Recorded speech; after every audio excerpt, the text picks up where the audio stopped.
After the people took me, my family seemed almost glad. The kidnappers wanted my sister Chloe, not me, so she was safe. When the police found me, I was hurt badly, but I didn't cry or complain. I felt empty inside, like my feelings were turned off. Nothing made me sad. I felt calmer than ever. Later, my family wished I would go back to my old self, but it was too late. When I got out of the hospital and went home, the house was bare. No people, no furniture. My family wasn't there. I called our cleaner, Maria, and she told me they had moved. I went to the new address she gave me. They were all sitting down for dinner. When they saw me, they looked uncomfortable. "Why did you move and not tell me?" I asked. "Well, Chloe kept having bad dreams about being taken," my mom said, like she was just talking about the weather. "We thought maybe the old house had bad luck, so we moved. Your sister gets scared easily. But you're here now, just in time. Sit down and eat." The table had all of Chloe's favorite foods. I had bandages on my face and walked with a limp, but no one asked about it. Things like that used to make me sad, but now I felt nothing. My feelings were gone. Seeing me sit quietly, Chloe leaned over. "I was too scared to go out after, so I didn't come see you. Mom and Dad worried I might get taken too, so they stayed here with me." "You're not upset, are you, Anna?" Before I could answer, Dad said, "It's fine. You're sisters. You should look out for each other." I didn't know what to say. I was the one who got taken. Chloe laughed. "Ha ha, I just didn't want Anna to worry." She put some shrimp on my plate. "Anna's always been strong and independent. I wish I was brave like her." I quietly put my fork down. "I can't eat shrimp. I'm allergic." No one at the table remembered. "My name is Anna. My sister is Chloe. A psychic once said I had bad luck and shouldn't live with my parents. So they sent me to my grandparents in the country. They almost never came to see me. After my grandparents died, they brought me back. I hoped things would be good, but I quickly learned this wasn't really my home. The day I was taken, Chloe wanted to walk down a quiet side street. Then she said she needed the bathroom and told me to wait. That's when I was grabbed. I'll always remember the kidnapper yelling, "Damn it, worthless girl," as he hit me over and over. They thought I was Chloe. My family wouldn't pay money for me, so the kidnappers got angry. They didn't feed me and hurt me for 3 days. I screamed until my voice was gone. When the police came in, the kidnappers were about to hurt me more. My eyes were blurry from blood, but I tried to look for my family. No one came.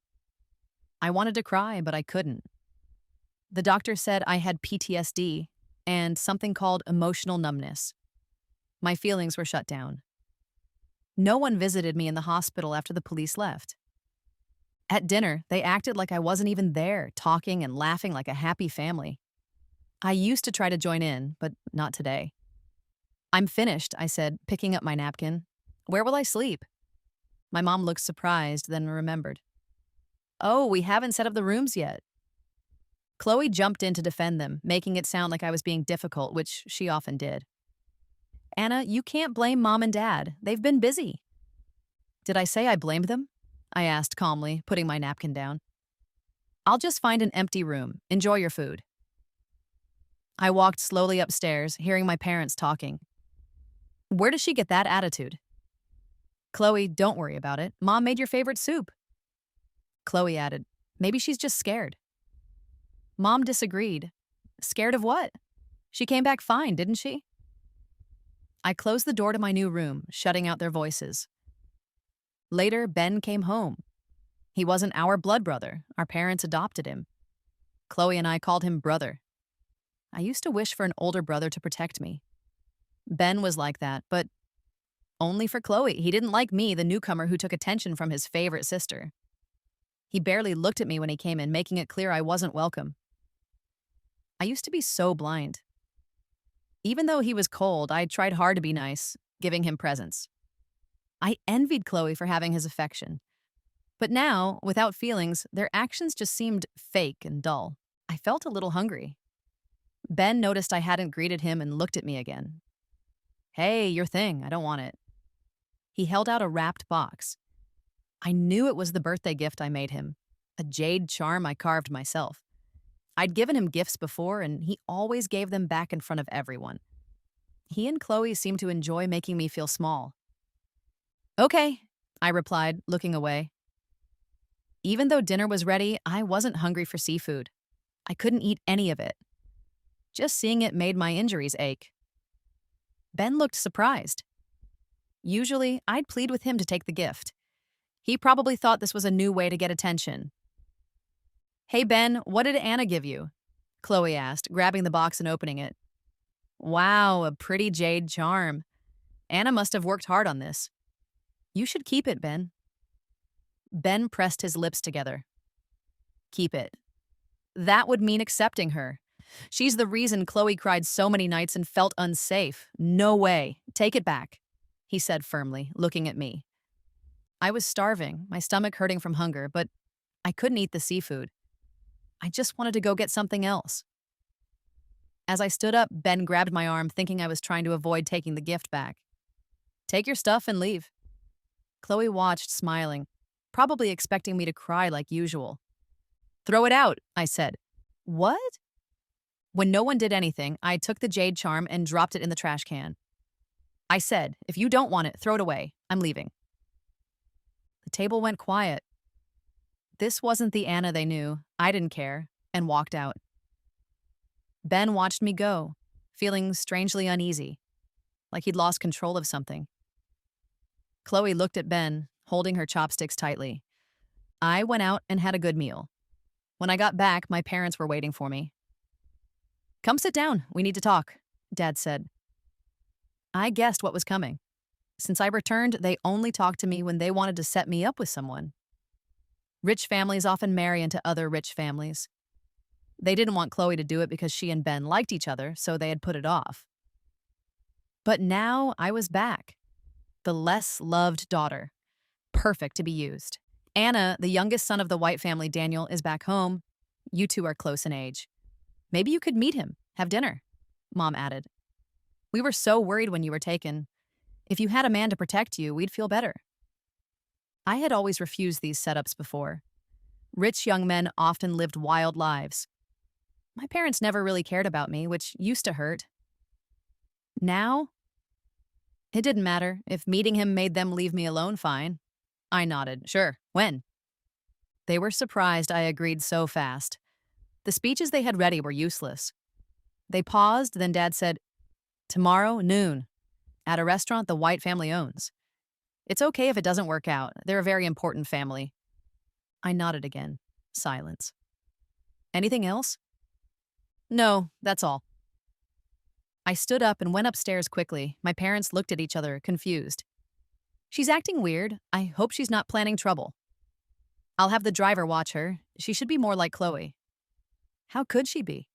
We raised Chloe ourselves. I heard them and almost laughed. True, only Chloe was their real daughter. I met the date that afternoon. Daniel was leaning against his car, holding a lit cigarette but not smoking it. He didn't like smoking but needed the look. He put it out, ruffled his hair, and got out. I was watching him. He looked almost too perfect. He undid a button on his shirt and slouched in his chair. Hi, are you Daniel? I asked. Yeah, you must be Anna. Daniel paused. Heard you've said no to a lot of guys. Not really said no, I just never met them. He laughed suddenly. Well, I'm lucky then. What do you think about arranged marriages, Anna? What's there to think? I'm just a piece in my family's game doing what they want. The kidnapping wasn't big news, but Daniel surely knew. He looked at me thoughtfully. Anna, you're a lot like me. He lifted his glass. I pushed mine away. No thanks, I want to eat first. Daniel stopped, then rested his chin on his hand, smiling softly. Okay, let's eat then. I thought he'd be simple, but he was complicated. After we ate and said goodbye, I got messages from my parents. They were excited. The White family liked me and wanted us to get married quickly. I hadn't planned this. I just wanted an easygoing guy to pretend with so my parents would stop arranging dates. Now I was stuck with Daniel. I didn't have feelings, but Maybe I should have worried more. Knowing the Whites liked me made Chloe nervous. She thought she was better than me at everything, and Ben always supported her.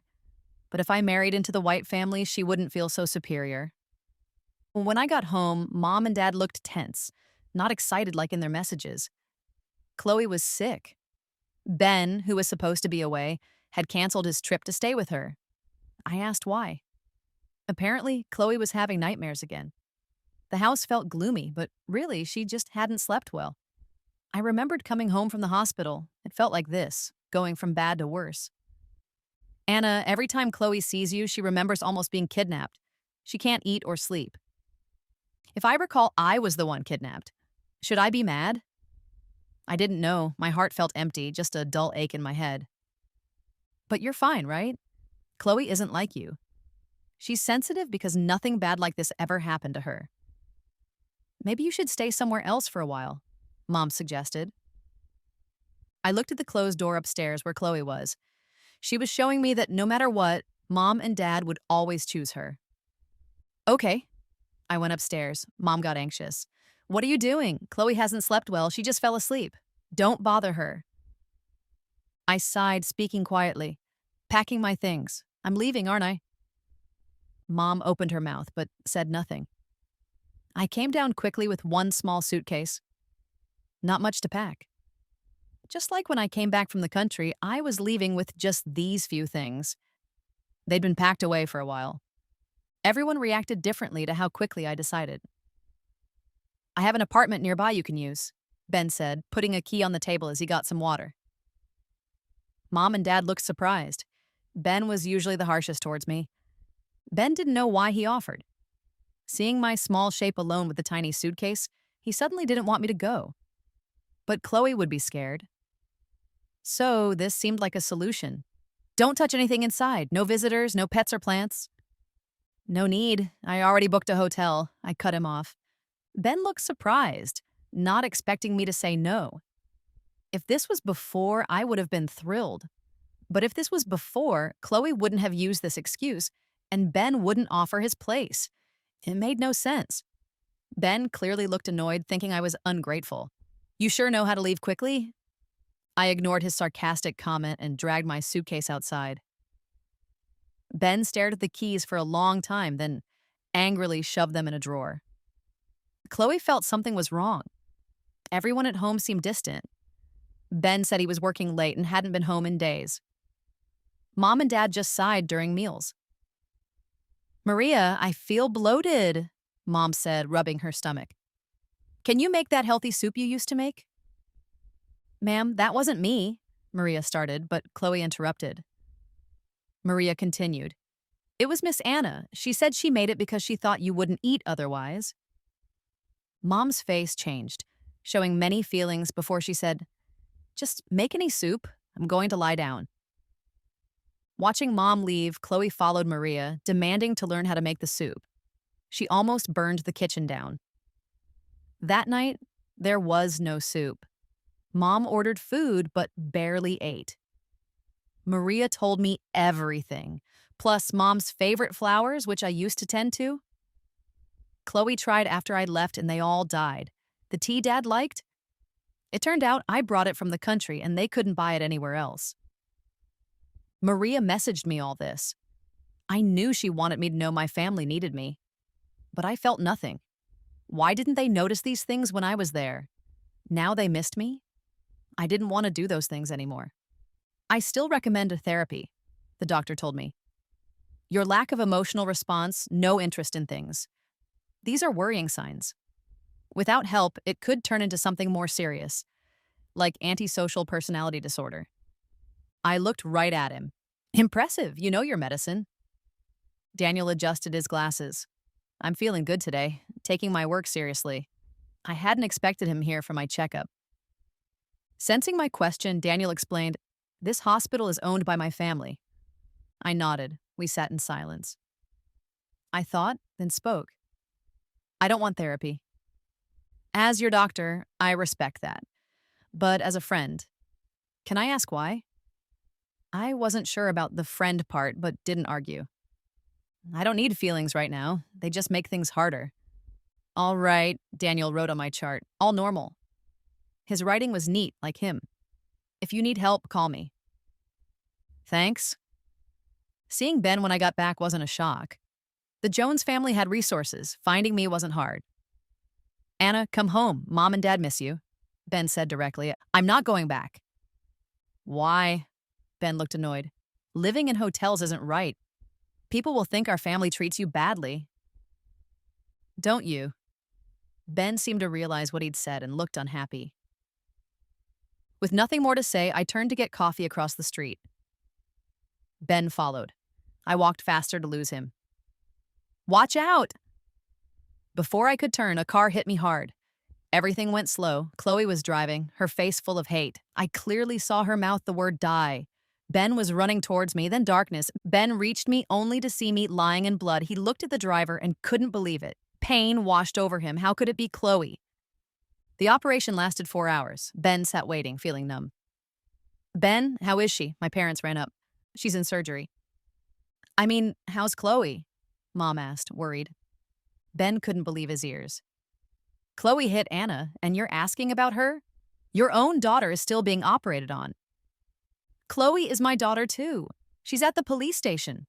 Why didn't you go help her? She's never been in trouble before. I need to call someone. Ben looked at his parents, only worried about Chloe. Memories came back. Tears fell. No wonder Anna didn't want to come home. Dad, Mom.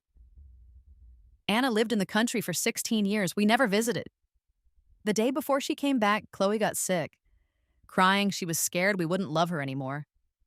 We stayed up all night comforting her and missed picking Anna up. Later, Mom, when you bought things for Anna, you found Chloe crying, so you gave Anna's things to her. Mom looked confused. What are you trying to say? Ben didn't answer, just mumbled. How could I think Anna would take Chloe's place? We never even treated them the same. The surgery light turned off. They wheeled me out, still groggy from the medicine. I don't know how long passed. When I woke up, Dad, Mom, and Ben were there. It was very different from the last time I was in the hospital. I opened my mouth to say Dad, but he spoke first. Anna, can you help Chloe? Chloe had been taken to the police station again. She tried to run after hitting me, and a camera recorded it. Legally, she committed a crime. Dad and Mom begged me to tell the police I had tried to kill myself. That way, Chloe would be innocent. Cold liquid dripped into my arm and making me shiver. You mean your daughter hit me, and now I have to help her get away with it?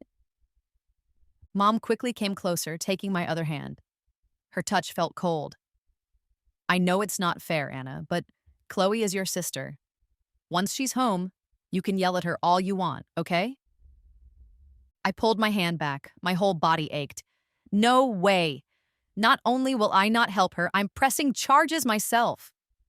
Mom stood up fast. Anna, you wouldn't dare. Quiet, please, a nurse interrupted. The patient needs rest. Anyone not needed here, please leave. Mom and Dad left without looking back. Ben stayed a moment. Don't listen to them. Do what you need to do, he said, then hurried after them. I saw he was tightly holding a jade charm, the one I threw away. The doctor came over. Still hurt? Can you move? I replied sharply, Is your hospital so busy the brain doctor is checking surgery patients? Daniel took off his mask, showing his handsome face. Wow, no thank you for helping you get rid of them? And you give me attitude? What's with the temper? He leaned closer, looking at my face. At least your face is fine. You've been through a lot. Just out of the hospital, now back in? Are you secretly crushing on me, finding ways to come back? Maybe you need a doctor for that. You're very kind, caring about my health. He looked at my chart, then sighed. I knew my injuries weren't deadly, but getting hurt twice quickly wasn't good. Get rest. No seafood or cold food. So annoying, I muttered. Daniel didn't answer, just gave me a sad look. Anna, what am I going to do with you? It wasn't until he came back with a thermos of soup that night that I understood what he meant. I stayed in the hospital for 2 days. Daniel brought me food 3 times a day. He said he was just doing his job, saving lives. Your sister was charged, he told me as I ate soup. You really care about her? I heard your parents that day. This morning, they got your sister out. I paused. And then I got her put back in. That surprised me. What? That's what we useless rich kids do. Spend money to make the lady happy. I almost forgot he was Daniel White from the powerful White family. The Joneses won't let her stay in jail long. They'll get her out again. That's fine. I'll just put her back in, Daniel said easily like it was a game. Hey, when is the court date? Need a good lawyer? I have one. Doesn't sound like your guy is very tough. Really sure you don't need help? I stirred my soup, thinking about Mr. Evans, my lawyer, an old friend of my grandparents. All right, if you need help, call me. I'm your guardian angel in white. I didn't reply to his joke. Daniel wasn't stupid. He must have a reason for helping me. I asked him why. Daniel's smile faded slightly. Why need a reason? Can't I just help? I thought. Otherwise, it doesn't make sense. He looked disappointed. Okay, I have my reasons. What do you want? I didn't like owing people. Daniel cleared my empty bowl and winked. I'll tell you later. Soon it was the court date. The whole Jones family was there for Chloe with 2 lawyers. It looked like a big show. Me and Mr. Evans felt small next to them. After the rules were read, it was time for statements. Chloe's lawyer confidently said I tried to kill myself. The plaintiff grew up away from her parents, while my client is close to her family. The plaintiff tried to connect with the Jones family but failed. She lost hope and became jealous of my client, leading her to extreme actions like trying to end her own life. This lawyer was good at twisting things. Yes, the Joneses treated me badly, and feeling sad would be normal. But he didn't know I wasn't that person anymore, the one hurt by favoritism. I have no reason to hurt myself, I stated calmly. You're jealous Mom and Dad love me. That's why, Chloe shouted. I'm not. Yes, you are. I saw you crying alone at home. Chloe was determined to make everyone believe I was suicidal, spilling details that made her parents look uneasy. I looked at the judge. I was diagnosed with emotional flatness last month. People in the room started whispering, shocked. Jealousy? Sadness? I don't feel those things. I don't react to how the Jones family treats me. Mr. Evans spoke up. Your Honor, we have proof. A clerk brought my medical report? I looked down. Daniel had arranged it yesterday. Anna, why didn't you tell us? Ben looked heartbroken. You have no feelings? Ha! No feelings, Chloe laughed loudly. Order! The judge yelled. The case was simple now. Proving I wasn't suicidal meant Chloe was clearly guilty of the traffic crime. Chloe glared at me, looking like she wanted to hurt me right there. In the end, she got a year in prison, but the sentence was suspended for a year. Anna, you really did it, she hissed. Even though she wouldn't go to jail, she now had a criminal record. Compared to Chloe, my parents looked much more conflicted. Anna, it's over. Let's forget this, Mom said, trying to pull Chloe closer. But Chloe yanked her arm away. Mom continued. Every family has problems. Chloe has been punished now. Come home. My lawyer pulled out a paper. Mr. and Mrs. Jones, this is an agreement to cut ties prepared by my client. Please read and sign it. Anna, what does this mean? Dad asked. Exactly what it says. I don't want to be your daughter anymore. Anna, we can fix this as a family. Don't make hasty choices. Anna, whatever we did wrong, we're sorry, okay? Mom pleaded. Why are you begging her if she wants to cut ties? Let her, Chloe yelled. Shut up, Ben snapped at her. I took off my jacket, revealing a sleeveless top. My back was covered in scars. People gasped. Some scars were from the kidnapping beatings, others from the car accident. They all hurt sometimes. Lucy, Mom whispered my old name, then corrected herself. Anna.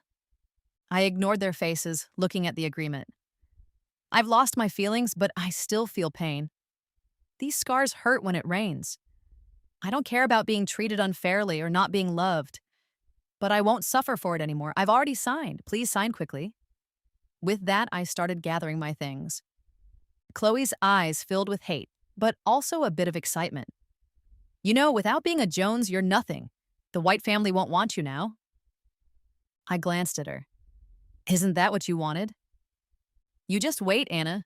She smiled, thinking I'd be ruined. Mr. Evans discussed it with the Joneses. Finally, Ben decided they would sign. Mr. Evans gave me the papers. There, I did what your grandparents asked. Focus on living your life now, kid. Holding the papers felt strangely heavy but grounding. Freedom. I wasn't anyone's daughter, just me. White family, Jones cut off. Anna, I've set you up with someone from the Lee family. Meet her this weekend. Daniel's father ordered. Daniel frowned. I won't go. I'll marry Anna or no one. Then you're not my son. Fine by me. Daniel walked out, a red mark on his cheek, but looking relieved. How did it go? I asked later. Great. Dad kicked me out. No shares, no company, nothing. I'm free. Your plan can start now. Congrats. I was Daniel's official excuse to leave the White family. He planned to ruin them to get revenge for his mother, who they had treated badly. You're cruel, I remarked. Since he was young, Daniel swore revenge. He gathered proof for 20 years. Now Chairman White was old and thinking of giving Daniel shares. But Daniel didn't care. He only wanted to destroy the White family. What? I'm just an innocent guy who ran away for love, Daniel said, rubbing his cheek and tilting his head. Did you just laugh? Are you making fun of me? No, you're wrong. I lifted my glass to hide my smile. Like, you definitely laughed. Like, how boring. Hey, isn't being bored a feeling? Get lost. I denied it, but inside I felt like maybe something had broken free. Those lost feelings were slowly coming back. In less than a month, the White family empire fell apart. The huge company that ruled the city for years suddenly crashed, pulling down other families too, including the Joneses. Overnight, their company failed, factories closed, houses were sold. The once powerful Joneses were suddenly broke. For normal people, maybe it wasn't a big deal, but for them, used to luxury, it was like falling off a cliff. Emily cried over losing her designer clothes and bags. Mrs. Jones couldn't stand it. Can't we leave her just a few things? Mr. Jones looked 10 years older. You think I want this? But if we don't sell them, how will we pay the fines? Huge fines for money crimes, plus the company failure, left the Jones family with nothing. The White family was even worse off. Daniel showed no pity. Ben vanished, taking nothing. No one knew where he went. Before leaving, he sent me one message. I'm sorry. He got out just before the crash, but luck runs out. Yesterday, Daniel found his address. For some reason, Daniel seemed to hate the Jones family too. Anna! Chloe saw me, her voice shrill. What are you doing here? You're bad luck. Everything went wrong after you came back. I hate you. Why aren't you dead? Mr. and Mrs. Jones grabbed her, covering her mouth. Their eyes showed fear and other feelings I couldn't read. Hello? Do you need something? Mrs. Jones asked softly. Came to see you. To see us fail? Mrs. Jones finished for me, her voice choked. Chloe screamed and tried to crawl towards me, her parents holding her back. It was the first time I saw her looking so broken. Mrs. Jones hesitated, then finally spoke. I know you hate us. She couldn't finish, tears stopping her words. Hate? Before the kidnapping, I only felt sad. After, I felt nothing. Now, looking at them, I just felt relieved. Lucky I didn't grow up with them. Lucky I had the best grandparents. Take care of yourselves, I said, turned and got into the fancy car waiting for me. The Jones family watched, their faces full of confusing emotions. Feeling happy? Satisfied? Daniel buckled my seatbelt. Man, I guess. He leaned in and kissed me. And now? I held up my hand. See this hand? I see it. It's feeling kind of itchy, I said, and my hand started to move, but Daniel caught it. You're so rough. I kind of liked you better with no feelings, no reactions. Now you're hitting me? Huh? Get lost!